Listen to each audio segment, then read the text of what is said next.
aos teus servos apareçam as tuas obras e a seus filhos a tua glória.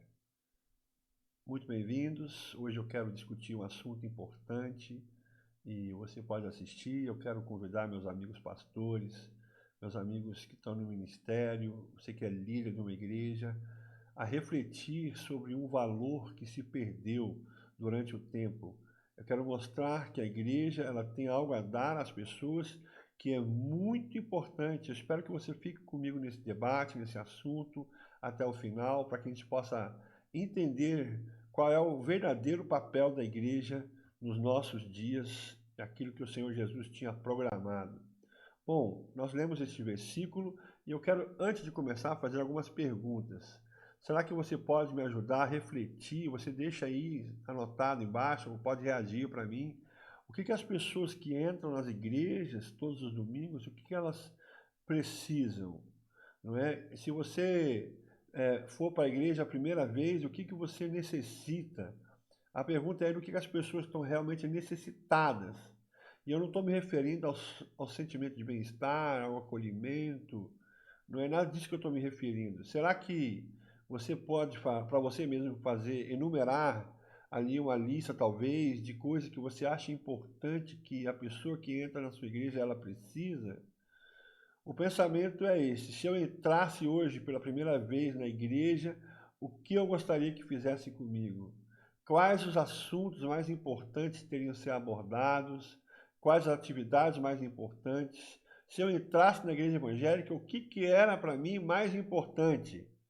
Eu tenho medo que muitos que vão me ver e me ouvir aqui, eles não entendam porque ainda estão fechados, os seus olhos estão fechados para uma realidade espiritual, que além de mais importante, é superior a qualquer recepção humana calorosa que você pode tratar aqui. Nós lemos esse salmo fala: aos teus servos apareçam as tuas obras, e aos teus filhos a tua glória. Bom, esse verso já fala tudo, que as obras maravilhosas de Deus sejam manifestas aqui. Então aqui nós já temos a chave para o debate de hoje.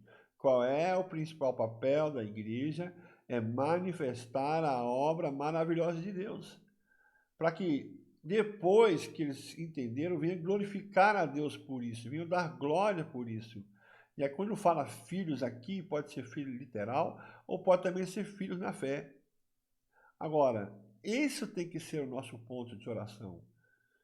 O versículo 17, ele fala: seja sobre nós a graça do Senhor nosso Deus, confirma sobre nós as obras das nossas mãos. Sim, confirma a obra das nossas mãos.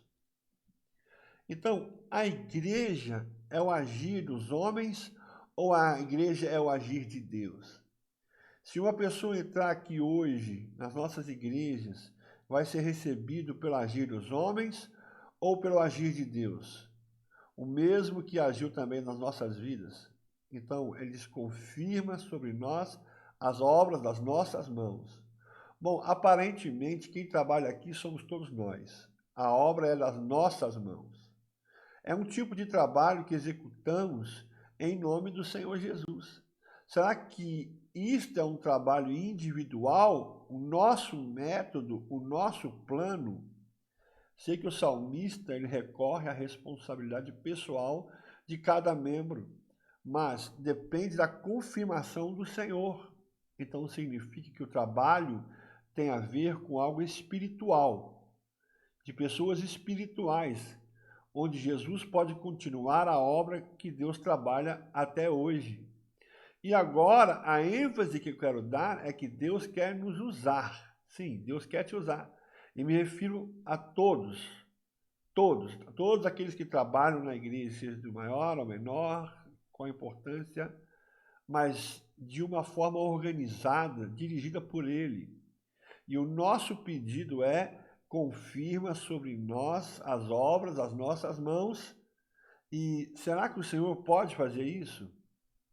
Assim, todos nós trabalhamos direcionados dentro de um corpo organizado, numa unidade. O Senhor tem condição de selar e de confirmar a obra das nossas mãos. E assim confirma também o Salmo 127, Se eu abrir para você o Salmo 127, que é conhecido por muitas pessoas, isso aí, mas veja só, ele diz: se o Senhor não edificar a casa, em vão trabalham os que a edificam. Pois é. Então, se o Senhor não edificar a casa, em vão trabalham os que a edificam. Se o Senhor não guardar a cidade, em vão vigia a sentinela, etc, etc, etc. Então, por mais força que nós temos, por mais inteligente e por maior a nossa dedicação, por maior a programação semanal, vai faltar o objetivo verdadeiro da sua existência. As obras serão carnais, serão terrenas, serão temporárias. E é isso que nós temos que entender, que nós podemos gastar as nossas energias e as nossas forças dedicadas a algo que é passageiro, ou nós podemos dedicar o nosso tempo, as nossas forças e energia a algo eterno, que é abençoado e confirmado por Deus.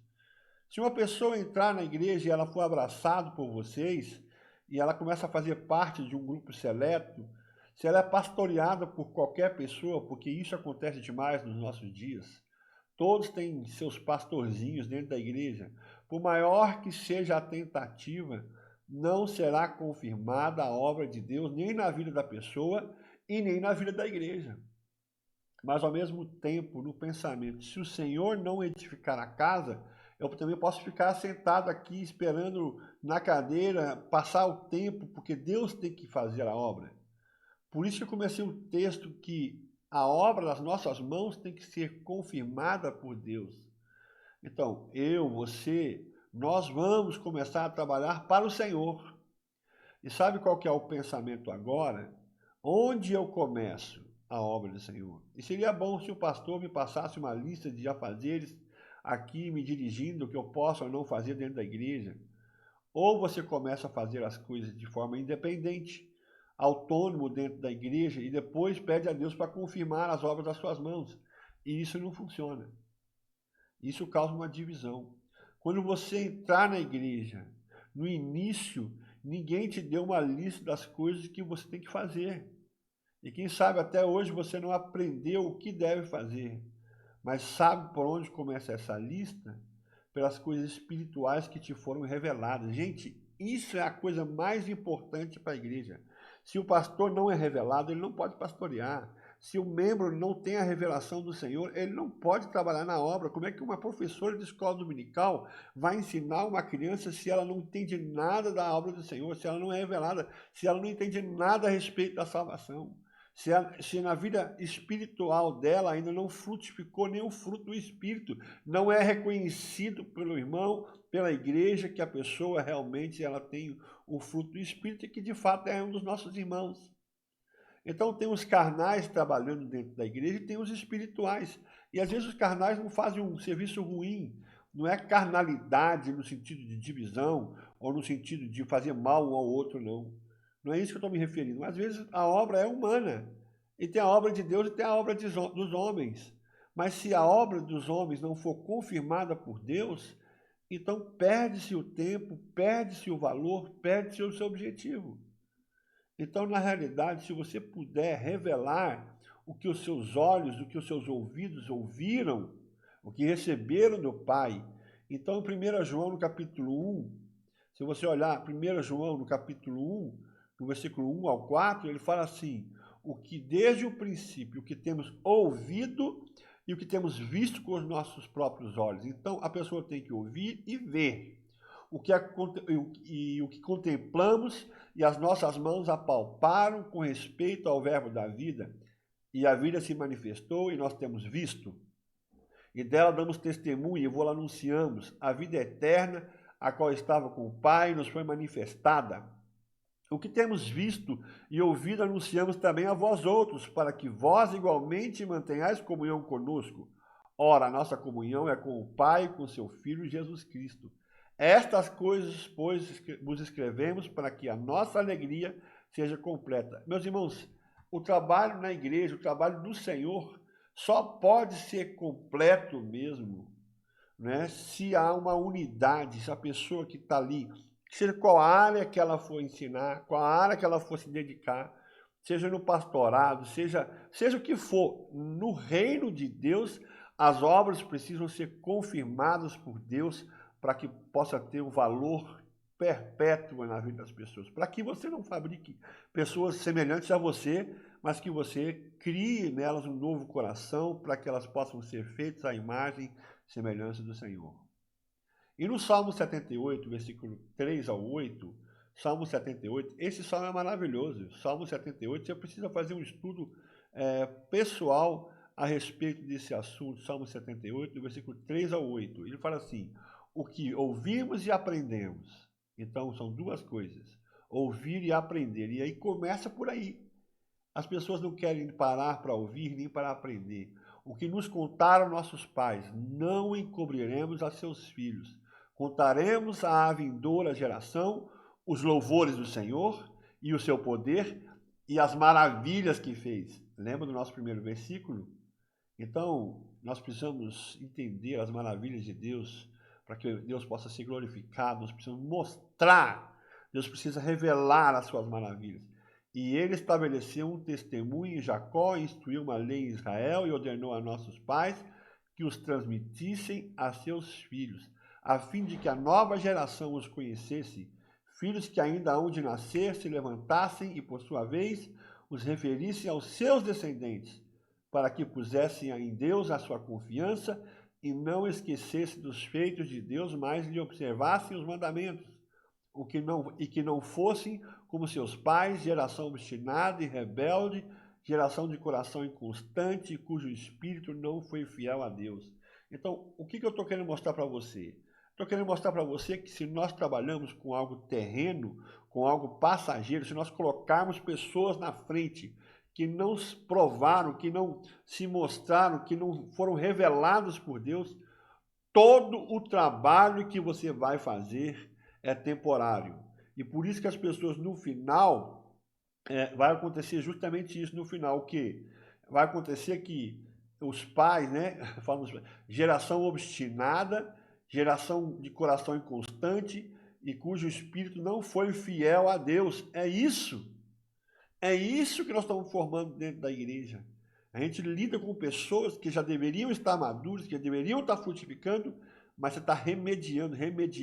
Então o pastor, ele cansa de correr atrás das pessoas que estão doentes espiritualmente. Por quê? Porque de fato não foi passado, ou elas não ouviram e não aprenderam e não enxergaram, elas vivem na igreja apenas numa esfera terrena, material. Tudo na igreja é voltado para o material, você já notou?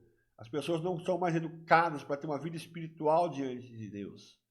Então, se eu entendo isso, todos podemos trabalhar na obra e na vinda do Senhor, mas o começo sempre será no que você já recebeu de Deus.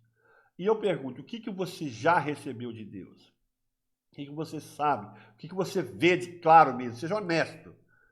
Seja pouco ou seja muito, todas as nossas obras vão descansar na visão do reino de Deus que me foi dado. Então é uma semente pequena, não tem importância. Porque uma semente, ela cresce e floresce até se tornar uma árvore. E fora disso, o trabalho da igreja é meramente terreno e carnal. E por isso que surgem divisões, contendas, mau testemunho dentro da igreja. Então, a partir desse pensamento, não é o início a preocupação do cargo seletivo das atividades, mas aquilo que Deus instalou no coração pode ser confirmado por ele. Então, Deus não confirma se uma pessoa é bem dotada, ou se ela canta bem, ou se ela fala bem, não. Deus abençoa o que foi implantado no coração dessa pessoa. Então, não comece trabalhando nas atividades fora disso. Fora disso tudo é desvirtuar a função da igreja. Então, começa prontificando a sua vida para ouvir e receber o conhecimento pessoal de Jesus Cristo na sua vida. E como uma semente pequena que não tem visão, né, por muitos não é notado, mas por Deus é importante. Se a sua fé for pequena, dará ordem aos montes, e não me refiro aos montes literais, mas à influência direta do poder de Deus na vida de quem entrar na igreja. Em Marcos, no capítulo 11, no versículo 23, olha o que Jesus diz aqui. Marcos, no capítulo 11, no versículo 23. Porque em verdade vos afirmo, que se alguém disser a este monte, ergue-te e lança-te no mar, e não duvidar no seu coração, mas crer se fará o que diz, assim será com ele. Então veja, aí no versículo 24, por isso vos digo que tudo quanto em oração pedires, crede que recebestes, e será assim convosco. Então, o que eu estou mostrando aqui? Esse é o princípio. Eu vou agir no poder de Deus, ou seja, de forma espiritual correta. Deus confirma o pedido da nossa oração. E isso acontece pelo Espírito que age dentro da casa, dentro da igreja. E novamente eu faço menção, né, que você pode vir tantas vezes na igreja, atrás de tantas coisas que você precisa, mas todas essas coisas podem te tirar a atenção da mensagem real, daquilo que você precisa se alimentar espiritualmente. Você vai notar que as pessoas vêm para a igreja, elas vêm com sono, elas vêm com olhos pesados, elas vêm com dores, preocupações. No domingo, quando você tem que vir para a igreja, aparecem amigos, aparece família, e tudo isso acontece para roubar a revelação e o conhecimento de Deus. Qual que é o meu conselho? O meu conselho hoje é que você ouça a mensagem e que você ouça novamente essa mensagem e que você ouça novamente, que você peça explicação, que você corra atrás da revelação que vem do Senhor por meio da sua palavra, por meio dos seus servos que estão lá explicando. Por meio dos estudos bíblicos, você, se puder, anota os estudos bíblicos. Nunca deixe de anotar uma pregação, nunca deixe de anotar um estudo, porque quando você escreve, você memoriza. Então a obra de Deus começa assim. Ela começa, esse é o caminho para a confirmação da obra das nossas mãos. Então cuidado, você que vai ser impelido pelos ativistas a fazer uma outra obra, a que Deus não quer que seja feito dentro da igreja. Dar prioridade a outras coisas, por exemplo, amizades, visitinhas sem motivo espiritual, feitas por carnais, pessoas despreparadas que ao falarem das grandes obras de Deus falam mal até da administração da igreja, sem saber que o dono da casa não é o Pai, é Deus. Se você vai na igreja por igreja, a igreja tem falta, tem falhas na organização terrena, ela pode estar desorganizada em muitas coisas, mas vocês têm que entender que a igreja, ela testemunha a verdade do reino de Deus e muitos têm levado a sério a palavra do Senhor, têm pregado a verdade e têm ensinado de fato o Senhor. E por isso que eu como pastor, eu não consigo entender que muitos ainda estão agindo na igreja de forma carnal. São panelinhas, fofoquinhas, controle social. Então a Bíblia fala para a gente deixar de ser menino. Foi isso que Paulo disse na primeira carta de Coríntios, capítulo 13, no versículo 11. Então 1 Coríntios 13, 11. Olha o que Paulo fala aqui. Quando eu era menino, falava como menino, sentia como menino, pensava como menino. Quando cheguei a ser homem, desisti das coisas próprias de menino. A gente tem que deixar de ser menino. O segredo para hoje não é esperar eu te dar um papel com tarefas anotadas, mas você mesmo escreva no papel o que você entende de Deus. Isso que você tem que fazer. Separando as obras mortas das espirituais. Quais as mudanças que Deus quer implantar na sua própria vida? Para quê? Para que dentro de você seja uma pessoa espiritual, para que nasça e que Jesus possa aparecer em você, o caráter de Deus possa ser visto em você, um bom perfume de Cristo operando na sua vida. Meus amados, eu comecei fazendo a pergunta, o que uma pessoa, quando entra na igreja, ela realmente necessita? Ela realmente necessita uma igreja que manifesta as obras de Deus, uma igreja que realmente contempla as maravilhas de Deus. É isso que nós somos chamados, aos teus servos apareçam as tuas obras. Então nós temos que mostrar, a igreja está aqui, diferente de qualquer situação ou entidade, qualquer organização terrena, a igreja, a única finalidade da igreja é revelar as obras do Pai. É revelar a pessoa de Deus em Jesus Cristo, para que os filhos possam glorificar o seu nome. E é essa a pergunta que eu faço. Quando uma pessoa entra na igreja, ela vê a glória de Deus, ela glorifica o nome do Pai pelas obras que são manifestas. Ainda tem um versículo bíblico que diz que toda a terra se encherá da glória do Senhor. Mas isso não é um passo de mágica. Isso é de homens e mulheres consagrados, revelados. A glória do Senhor é manifesta em cada um de nós. Quero agradecer a você por ter ficado comigo até agora. Vamos pensar juntos sobre a igreja, sobre o avanço. Que Deus te abençoe, em nome de Jesus. Tchau.